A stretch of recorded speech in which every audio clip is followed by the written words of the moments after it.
O evento aconteceu no Céu Perus, na zona norte da cidade.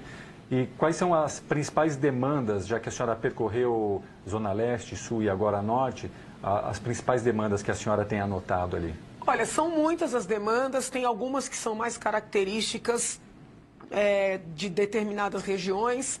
Essa questão da mobilidade, ela apareceu com muita força na região de Parelheiros, Zona Sul, e na região de Perus, Zona Norte, ou seja, a queixa da ausência de transporte suficiente ou de transporte com acessibilidade no sentido macro, acessibilidade porque as ruas são muito estreitas, ou muito esburacadas, ou não asfaltadas, então uma questão de acessibilidade para o veículo passar pelas ruas existentes naquelas áreas, mas também a acessibilidade para cadeirantes. Eu até, depois do nosso Câmara nas ruas de Parelheiros, eu fui à SP-Trans para tratar disso, para que eles avaliem colocar lugar para mais de uma cadeira de rodas nos veículos e também arrumar os elevadorzinhos, aquelas entradas que suspendem a cadeira, porque os cadeirantes estão com dificuldade de entrar no ônibus.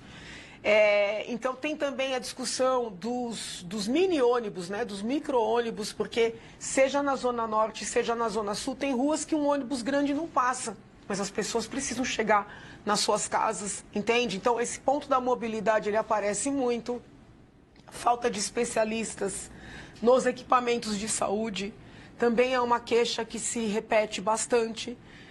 Olha, eu fiquei bem assim surpresa, porque há muito tempo eu levanto uma pauta que é a questão da inclusão nas escolas, e eu levanto sob uma perspectiva que não é a politicamente correta, né? Eu, na condição de professora, eu tenho há muito tempo levantado que é impossível você ter em sala de aula alunos com situações assim muito díspares, que isso gera uma expectativa impossível de ser atendida pelo professor.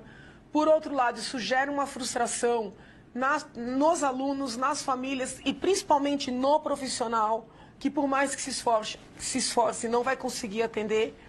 E eu fiquei surpresa de encontrar esse olhar, né, que eu venho tentando sensibilizar a sociedade, meus pares, já há muito tempo, não só aqui na Câmara, mas já na Assembleia Legislativa, porque eu fui deputada estadual. Eu me surpreendi em ouvir isso nas pontas, tá? Tanto na Zona Sul como agora na Zona Norte, por parte de professores. Uma professora na Zona Sul até chorou, disse que não aguenta ser mordida em sala de aula, apanhar em sala de aula.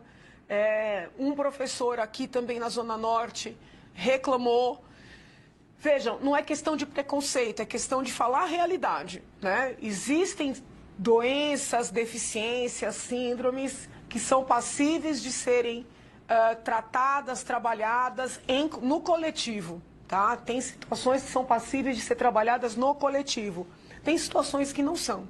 Quando você tem uma paralisia cerebral grave, quando você tem uma criança com dificuldade de mobilidade, de fala, de audição, de visão, ou seja, uma situação conjunta, tá? São casos assim que integram várias deficiências.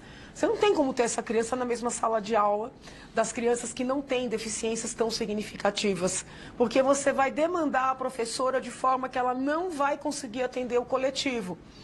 Isso vai, como eu disse, vai gerar uma frustração. Então, só que é duro alguém que tenha coragem de falar isso. Então os professores eles ficam sós nessa sinceridade, vamos dizer assim. E eles ainda são chamados de preconceituosos, de discriminatórios, de incompetentes, né? E não é disso que se trata. Então eu fiquei surpresa em ouvir isso nas pontas. Por isso que eu entendo que esse Câmara nas Ruas foi uma iniciativa preciosa do nosso presidente Ricardo Teixeira, né? Uma iniciativa preciosa. Eu mesma, quando nós começamos, eu confesso, eu não imaginava a riqueza que esse trabalho traria, né, em termos de material, matéria-prima, né, para o nosso trabalho, assim.